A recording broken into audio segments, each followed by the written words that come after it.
Thermostats manage the switch between heat pump and auxiliary heat by staging both sources so the home stays comfortable while minimizing energy use.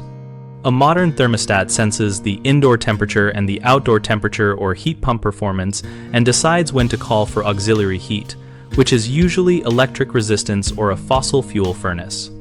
It will start with the heat pump because that is more efficient and only add auxiliary heat when the heat pump cannot keep up, commonly when the gap to the set point is large or when defrost cycles occur.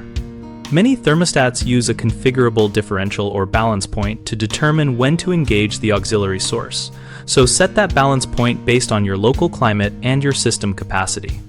Some thermostats implement a staged approach where the auxiliary source runs in short bursts together with the heat pump for rapid recovery, then drops out as the indoor temperature approaches the set point to avoid unnecessary cycling.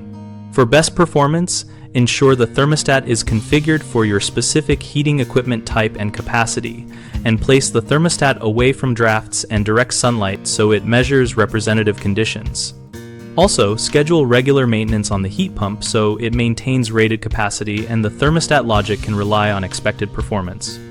3 common mistakes are leaving the balance point at a default that is too high, causing auxiliary heat to run more than necessary, which you fix by lowering the balance point or consulting manufacturer recommendations. A second mistake is poor thermostat placement, leading to overshoot or short cycling, which you fix by relocating the thermostat to a central interior wall away from doors and windows. A third issue is failing to set the correct equipment type in the thermostat so it misidentifies the heat sources, which you fix by entering the correct heat pump and auxiliary heat options during setup and testing the staging behavior after installation. BigHomeProjects.com links homeowners with local contractors and helps contractors find jobs that match their skills and service area. We also host a discussion community where homeowners and contractors exchange experiences, ask questions, and share practical tips about heat pump and auxiliary heat staging.